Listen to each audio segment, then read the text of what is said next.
welcome to the Thursday edition of Dominion Sports right here on Dominion Television, your channel of choice.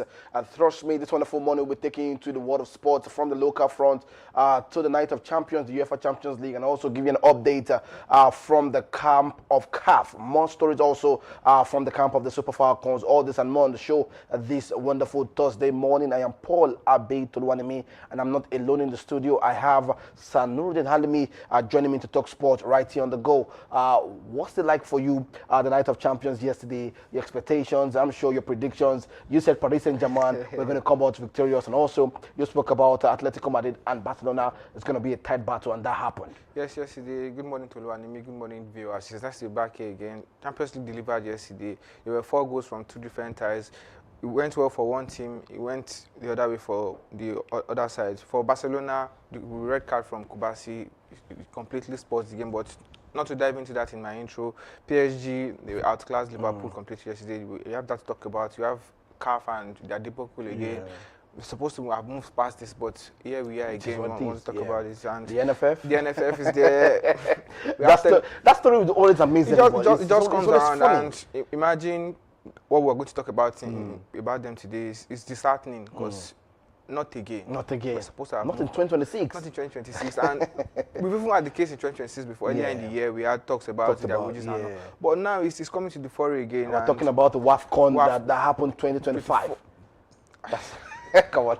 Let's take the story. Honestly, it's a whole lot. Let's take the story from the camp of Sporting Lagos. Sporting Lagos edged Rovers 1-0 to top the NNL Southern Conference. Let me inform you that Sporting Lagos secured an hard-fought 1-0 victory over Rovers FC on Wednesday, with Lamen Eligo holding up against a second-half push. The win lifted them to 33 points from 17 matches, one clear of Aqua United and into the first place after relegation from the MPFL last season. Without an away win, they now control their fate heading into the final match day against Osun United next Wednesday. A victory seals promotion for Sporting Lagos. Exciting times for the fans of Sporting Lagos and the club in its entirety, because they've had this topsy-turvy journey. They relegated, and now they are on the brink of coming back into the MPFL. Good one for them. And the last game against Osun United is a very tough one, because everything that has gone to play Osun United at home, I've had one complaint or the other, from the way they were treated by the club, the officiating, and we've seen different advices from several quarters to Sporting Lagos to try and ensure maximum presence, both in media coverage, in fan presence, and just to make sure there are no rooms for miscreancies from Osun United, like they've done in the past against visiting teams. So it's exciting times for them. And we mentioned on Tuesday, when Inter Lagos were confirmed to have moved back to the league, that it's going to be exciting to have a third team in the league from Lagos State, and that's going to say a whole lot. We know how big the economy in Lagos is, and we know what it can attract to the MPFL as itself. And for Southwestern teams, they have more debuts to play, lesser distances to travel, and the chance for fans from those other Southwestern clubs to go on away trips several times season to see their team play. All right, and right now it's Sporting Lagos on the chat. That's the I think that's the hashtag you're using right now, and it's good to see Sporting Lagos. That's what we want to see. That's to show you the role of social media in today's world in propagating the story about the club or a story about a particular issue. If you can't tap into the algorithm to promote yourself, then you're sleeping on the long term. I agree. Definitely, we hope that they don't sleep on the long term, because Aqua United will be chasing their tail. Remember, that win is more important for them as ever before. They get that win against Osun United, and you look at an Osun United who are sitting 8th on the log of the table. We have Rovers and we have First Bank on 10. Aqua United also would want to be back in the MPFL, but it's going to be a big battle. Everybody wants to be back in the MPFL, even though the glamour and it's not going to face people. It's bargaining rights for your players and for your team and the fans as well, that our team is playing in the top tier league of the country. Yes, we need improvements from them. We need a lot of changes in the organization and the way issues are being attended to. And another problem in the MPFL has been database. They don't have records of happenings in different games, and feeding it simultaneously to online channels to synchronize that information has not worked in the MPFL. And it was disheartening last week or 2 weeks ago. MPFL board were asking clubs to submit names of their top scorers or players that have scored goals and the amount of goals just to compare the end of the season stats.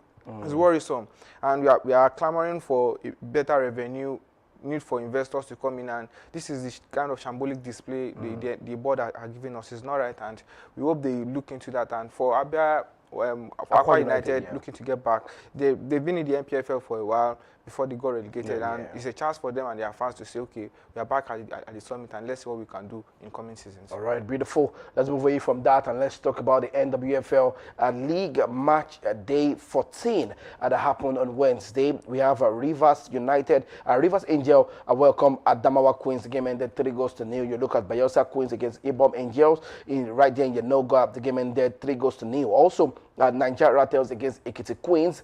Ekiti Queens picked up the victory away from home, 2-1. Atlant Queens, this one is good for the Payseta Queens. Away from home, they picked up a draw right there in Owerri. Also, you look at the other group, also Group B, where you have the Danas Ladies against Delta Queens. That one ended 5-3. Mouth-watering goals, entertaining football right here. You look at Oshun Babes right there against Confluence Queens. The game ended 1-0. Also, Nasarawa Amazons against Remo Stars. The game ended in victory for Nasarawa Amazons. You look at other games in that group, victory, for Ayedidame Queens and also FC Robo Queens and also Sunshine Queens picking up the victory against Abia Angels. For you, victories you expected to see, and some teams looking like they can turn things around at the final stage of the season. Yes, it's a good one for teams that picked up points away from home, and for Payseta Queens, a good one for them. It's going to boost their confidence. They've lost their coach, and they're trying to regroup and do all of that. It's going to help them at least just to say, okay, we were able to hold our onions, and we can see what we can do better in coming seasons. And for other teams that picked up wins away, we know how cleanly contested the NWFL is, and for you to get a place in the Super 4 that's going to confirm the winners at the end of the season, it's exciting times, and we look forward to the rest of the season. All right, beautiful. Let's just look at the table quickly, and let's look at who are still topping the league table right there in match day 14 table. We have Bayelsa Queens on top. We have Rivers Angels also. They are sharing the same points, 30-30. You look at the match day 14 group B also. You look at FC Robo Queens, and you look at the Nasarawa Amazons also topping. FC Robo Queens with 29 points and Nasarawa Amazons on 26 points. For you, it looks like it's more, keenly contested in Group A, where you have Bayelsa Queens and Rivers Angels with 38 points, and you have Edo Queens with 28 points. Yes, the league has been competitive, and I think one of those teams has just lost a game all season long at some point, and the fortunes are in their hands right now. 2 or 3 points ahead of the their rivals, and we say these things about the NPFL and NWFL. It looks easy to see from the outside to say these teams are not far from each other, but it shows you the competitiveness, how difficult it is to pick up points in this league. So for those teams, they need to look, teams at top, they need to look at their back and say, I can't slip up. And the ones ahead of them on the table to say, we can catch up with these guys and give us a photo finish at the end of the season. All right, a beautiful one. Let's move away from that and let's talk about the WAFCON 2024. Super Falcons players are still being owed bonuses and allowances. Now, Nigeria Heroines brought the trophy home last July, but months later, many are yet to receive their full winning bonuses, camp allowances, and even entitlements from the qualifiers against Cape Verde. Now, from adequate kits and poor preparations for waiting up to 6 months for their personal belongings, the welfare of our Super Falcons continue to be treated as an afterthought. Now, let me inform you that players speaking said it's best that we give everything for the country on the pitch, but the welfare side often feel like is nothing to write home about. Also, this is not just about money, it's about respect, proper planning, and valuing the women who continue to make Nigeria proud in African women's football. NFF says effort have been made, but no clear timeline has been given. That's the update. There you have, some anonymous players speaking, not wanting to reveal themselves, and these are all over the screen right there. You can just read that, and it's worry times for the Super Falcons and also the board of NFF. Also, there's a story surrounding the NFF also about, the under 17, the under 20, not still paid, the allowances. And we got the report that because of the election coming up, they're trying to speed up payment so that they can have no issues, around this election. But it is what it is right now, and we're still facing the same situation as still in the NFF system. It's a mirror of our society, and it's so sad that after questionable calls to the appropriate quarters, things have not seemed to change in the NFF and the NPFL or any of our sporting societies. It's so sad. So for NFF to come out and say they want to speed up this thing leading to elections, it shows us what our politicians do as well. And this is not what we want. And this shows you a reflection of a society, like I said. We need to make proper preparations for these things. Before an amount was agreed to be paid to these people, there should be contingencies and plans made to make the money into the banks of these players or in an appropriate time. Why would a competition that was won in 2024 still yet to be paid allowances for it, camp allowances for it, and coupled with the fact that these players were not even treated as to the best of the hospitality they should get before the competition. They still managed and went on to represent the flying colors of the Super Eagles, and at the end of the day, they are treated like they are not humans. It's not right. It's not right, I agree. A host of these players can overlook this amount, this depends, and say, come on, some of these players can come on, no, some can look at it, they can overlook it. For, you know, they have families, they have agents to pay, they have friends. Just a member of their community, seeing them on the big screen. We are in Africa. It's honestly, the black I won't lie to you. Even us on the screen right now, it brings so much to say. Spotlight to you and say, I saw you on the TV. Anything for the boys. There's something there. There's something behind that, and people won't understand. Yeah. So, for NFF, they should look into this issue and forget the Lamba. Every time they come and say, yes, the payment is the Super Eagles for the AFCON. Ndidi and host of other senior players had to come out and say, we would settle this man. The NFF keep telling us, yes, we are going to be doing, the money is being processed. Why are we just processing money that's supposed to have been settled? Yes, if you get to this stage of the competition, this is the amount you get. If you get to this part of the competition, this is what you get. For each game, this is what we are going to give you guys. So why do you have to go to the press and every time it's time to make payment? It's one issue or the other. It's one issue or the other. Why? And I'm sure some people ask the question that, you know, are they being paid? I mean, like, you know, when you go for competitions, you know, CAF, are they holding on to this payment? CAF, nobody has come to say CAF has not paid the allowances or whatnot, or the payment. By the allowance. Yes. The NFF has organized, CAF has organized a competition and said it's going to pay this to the actual winner, eventual winner of the competition. If you get to this stage, you get this amount. That is not hinging on the preparations of the NFF and Super Eagles so itself. The NFF have their own separate preparation. Yes, this is what we're going to be paying you per game. This is your allowance that will come up and everything. It's separate from what CAF is going to give you. It's separate, two totally different payments. So if they do well, it's an added incentive for them. They will get a part of what CAF gives the federation at the end of the day. But the money that these players are supposed to earn for their participation in these games is strictly down to NFF. So they can't say they are being owed and no country has even come out to say CAF is owing them any payment or any rewards from the participation in any of their competitions. So that's solely on the NFF, and the show is an across-board thing up until the Super Falcons, under 17, under 20 teams that just played qualifiers and all in the recent times. They are here to be paid. So if Super Falcons are still being owed the 2024 winning bonus or the winning run, the money is supposed to end from that. Talk about the under 20 women that played qualifiers recently. When is that payment going to be processed? Yeah, I agree. So, and the election is coming up in September. We know that's why this news is coming to the fore now. But I would implore the Super Falcons players and other affected teams to not wait till his election period before they come to the fore and say we've not been paid. Let the news come to the fore as early as possible, we can keep pressuring them and put them in scope to say do the right thing at the right time before it gets too late. All right. You know, we'll be hoping that the NFF would have something to do and sort out all of these nuances, and you know, we get cleared of these issues, because this is not what we want over and over and over and again. Because I'm sure we'll be back here in 2027. We're back here at the end of the year to still talk about issues like this. If they're yet to be paid, if the WAFCON had gone as planned in Morocco, what would have happened? That's all right, that's sad. Let's talk about CAF right now. As the president of the Confederation of African Football, Patrice Motsepe, has promised to implement the decision of the Court of Arbitration for Sport over a dispute of the 2025 AFCON title, which was awarded to Morocco by the Body Appeal Committee. Let me inform you that the CAF president made this known on Wednesday during a visit to Senegal, 22 days after the historic decision to strip the Teranga Lions of victory in the final of the 2025 AFCON and declare Morocco the winner.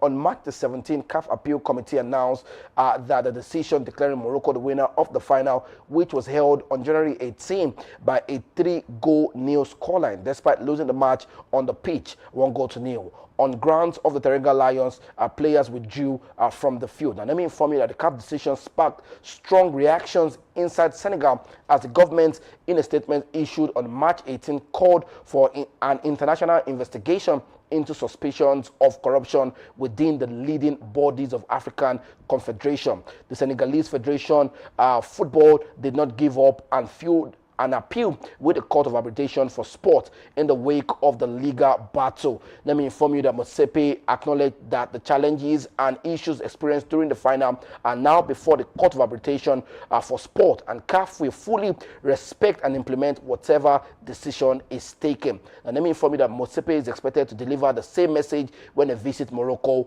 on Thursday. That's the update we are getting, and we hope that the promise is saying that whatever CAF is going to give us is what's going to stand. Because right now, we are in the face of the world, and this is what is happening with African football. Yes, it's diplomacy. They're trying to make diplomatic measures to counter the issue they've caused for themselves. Because everybody had cemented and stamped Senegal, and we also what happened. The rule book supports what happened, and for you to make your own decision, you have to dance with the tune. Now, what happens to that? And I like that he spaced this visit to Senegal just to calm the tensions and all, and say we are going to do things the right way, and we expect to see what happens between now and when CAS makes their ruling, and we'll see where we go from there. They can't go against CAS. So whatever wants to happen. So whatever happens, CAS has the final say. So for Senegal, if they are judged to have breached the rule and have to relinquish the title, we hope they do so in good faith and just know in our hearts that move on from that and don't let us drag the face of African football backwards anymore. All right, beautiful. We're going to go on a break, and when we're back, we're taking stories from the Night of Champions and also give an update from the fixtures to expect from the Europa League. All this and more right here on Dominion Sport. Do not go anywhere. Stay very much connected.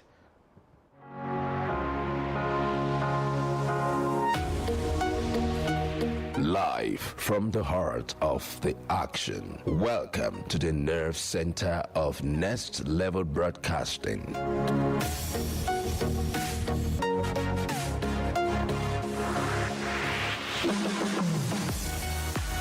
This is the OB van, where the studio meets the street. Equipped with cutting-edge cameras, crystal clear audio, real-time switching, and broadcast control, we don't just capture moments, we deliver the experience live.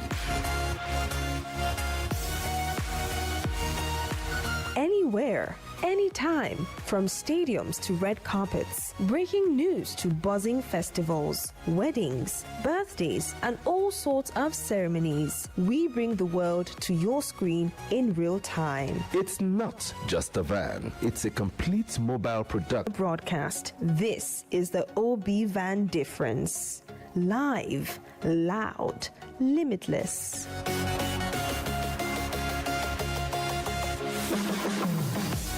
Ready to go live like never before? Book the OB van today and take your event to the world. One powerful broadcast at a time. To book, call 0705 506 1061 or 0916 101 1061.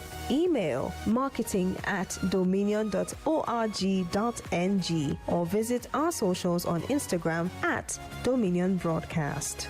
Dominion Broadcast, your channel of choice.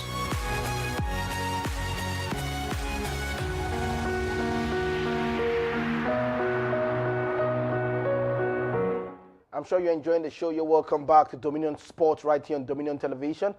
For those of you that dropped their comments right there, the predictions, we're going to check that and also reward you, your predictions. But right about that, to talk about the Night of Champions, something fantastic, over the night, and trust me, football like never before. But let's talk about Paris Saint-Germain and Liverpool. Ancelotti said we should be lucky that it should be more than 2. And I'm sure you're going to agree with that because that game was totally off the pedal for Liverpool. Paris Saint-Germain took control of that game, and trust me, everybody expected that victory. Everybody expected it for PSG, and Liverpool made it easy for them, in my own opinion. And PSG will be ruining their chances of not putting the ball in the back of the net for the host of chances they created. The Ballon d'Or winner, Dembele, was guilty of that. He missed about 3 clear-cut chances. Wow. Kvaratskhelia was an hazard in the defense for them yesterday. He run route through the Liverpool defense, and that was what you want to see from your winger, and that's what you see from your creative players. Jesse Doué got the first goal in the first half. He took Van Dijk out of the way and put the ball back of them. And there have been complaints from different quarters about Konate and making mistakes in several games. I think the problem is not solely on Konate now. I think the way he's being deployed right now is not helping matters for Liverpool. So now I looked at the formation yesterday, and it looks like he played a 5-back. Yes, now 3 defenders, then the 2 wing. He played like a wing back, and that affected and opened up the play. Now you now said man to man. Let's mark man to man, and you left a Van Dijk of 34 years old, to also do the battle, and you know that you're at risk of a Konate who has not been consistent this season, and it affected the defense for Liverpool. He got it completely wrong yesterday in space of Ancelotti. He didn't make the right tactical changes and the right tactical setup for the game. Yes, he wanted to be compact in the defense, but he sacrificed in the PSG attack. Any of them can do wrong anything to you. Kvaratskhelia was on fire. Dembele with both legs, he can take anybody out of the way. Desire Doué. And any of them that comes at you, and they can switch positions at different times in the game. So I think Ancelotti didn't think that well before going into the game, and he handicapped himself going forward.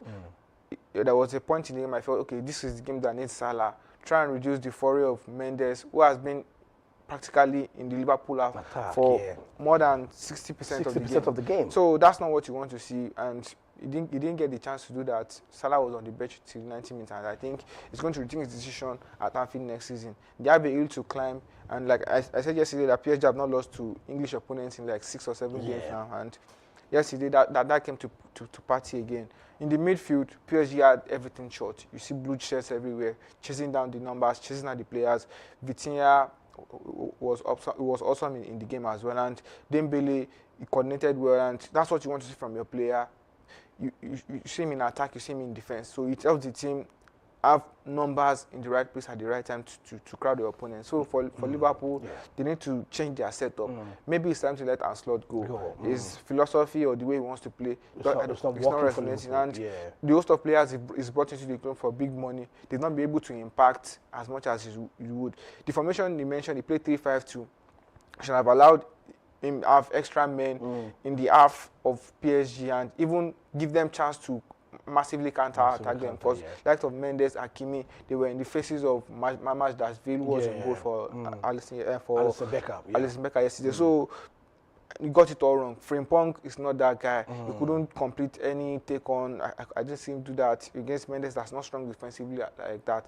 Kerkez, he tried to move forward. He didn't get it right. And another problem for Liverpool is they've not been able to create chances for themselves, to get clear-cut chances. They had 0 shot on target yesterday, and this is the 5th time it's happening. I wish you can have the stats. 0 shot on target in the last 7 games, and the XG was 0.08 or so, and that's to show you how poor it is. And that what happened yesterday is a reflection of what has been happening to them over the past couple of 5, 6, 7 away games. They don't create enough chances, and that's putting their quest for European football next season under threat. Because if you can't score goals on away ground and you're shipping in goals both at home and away, you won't be able to create enough chances. Everton are just 3 points behind them. Brentford are also 3 points behind them. Chelsea are just a point behind them. And even though they're in the 5th automatic position that was confirmed on Tuesday to English Premier League teams, Chelsea. So it's still between Aston Villa, Chelsea, and Liverpool. From this 6th position, which Chelsea to 13th position on the NPFL on the EPL table, it's just 7 points between them. So anybody can get the right consistency in the next 3-4 games that will push them up on the table as well. So Liverpool need to be very, very serious and conscious of what's happening behind them. And for their team, they need to start creating the chances. The chance they had to add a shot on target in the game against Manchester City was a penalty from Salah, which he missed. So that's not even going to count from set piece. So they need to start creating those chances. Ekitike needs to find the form that brought him to the foreign limelight in the EPL. It's beautiful on the ball. I don't know what happened to him yesterday. He just couldn't place his feet right and put the ball in the right places. Yeah, Florian Wirtz, Cody Gakpo, Szoboszlai. Szoboszlai even actually tried a bit. He did his own bit, but it's a team effort. If the whole team is in this, it's not working. It's not working. No, it's not going to work at all. All right. When you look at the stats, for Paris Saint-Germain, you look at some key players like Vitinha, João Neves. I think they need to be given their flowers when it comes to the midfield position in European competition this season. Now let's move away from Zaire Emery, fantastic player. So it's just nice. PSG are the team to beat at the moment, defending champions. They showed what it is to play in the knockout stages of the UEFA Champions League, and they have their reward going to the second leg at Anfield, which they won't even be playing in their league this weekend. Liverpool would have to play in the league this weekend. The running is here. They need to find their form as soon as possible, and for PSG they have to rest about 6-7 days now before they come to Anfield next week. All right, let's talk about FC Barcelona against Atletico Madrid. I'm sure no one expected that from Diego Simeone. And for me that Diego Simeone captures his first ever career win at the Camp Nou Stadium. Barcelona had a 25-game unbeaten streak at home against Atleti dating back to 2006. And you need to see the excitement, from Diego Simeone's face after getting that victory. One for the taking, after meeting each other several times this season, and you expected them to do that. But what went wrong for FC Barcelona, and what ticked the box for Atletico Madrid? The red card for FC Barcelona from Paul Kubasi, I think, handed the game over to Atletico Madrid. I didn't even expect he was going to get up to that extent, but immediately he got the red card, everything went downhill for Barcelona. They couldn't get themselves, and they were outnumbered and outmaneuvered by Atletico Madrid, who got the first goal, and immediately in the second half too. Got the second goal, and that was the end of the game. And from the second goal up until the end of the game, you saw an ultra defensive mode from Simeone. Yeah. At a point in the game, there were 8 Atletico Madrid players at the back of the ball. At the back of the ball, and I'm like, you are the one. You are the one on red. Yeah, you have a man advantage. Yeah. You should attack your opponent, but I know we'll see more of that at the Wanda Metropolitano next week. It's going to sit back. They are in the semi-final to play against whoever wins between Arsenal and Sporting. But yesterday, Hansi Flick showed he didn't have any backup plan, and that's not good for a coach at the highest level. You need to have a plan A and contingency plan if something goes wrong, and time over again, they've not seemed to manage the red card situation against their opponent. And the high line doesn't favor that. You have to be compact. Everybody has to be on their toes, and if you have one man down in an high line, it gives your opponent the chance to exploit that extra man position that's missing in your team. So I'm going to ask you this for you. Was that a red card call for you? It's dicey. It's been given before, but it's just a moment of lapse in concentration from the player. There were so many complaints in this game, because also, there's a statement coming from, Hansi Flick saying the VAR officials are German, and they said, I love you, German fans, because it was expecting a penalty call, expecting a red card also to go in his favor. So many things went wrong in this game. But at the end of the day, Atletico Madrid had to take out, the victory at the end of the day. You have to take the victory. If I were Atletico Madrid too, I would take that. This is the first leg away from home, and both teams, if they had played the first leg at Wanda Metropolitano, maybe they would fare the second leg. But now it's going back to their home turf. Snatch victory for the first time in 20 years for Atletico Madrid at the Camp Nou.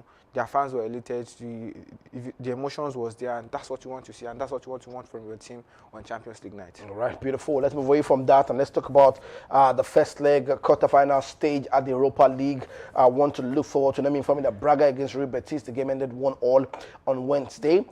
We have more games to look forward to. There you have on the screen. Freiburg are going to take an action. FC Porto against Nottingham Forest. Bologna against Aston Villa. For you, what game are going to excite you, and what game are you looking forward to? Bologna against Aston Villa. Very nice, and Nottingham Forest against Porto. Those are, because one of my interests in this game is because it can add to the current 5 Champions League sport. Because the coefficient will still be calculated by the end of the season. It can add to it, and if either of those teams continue.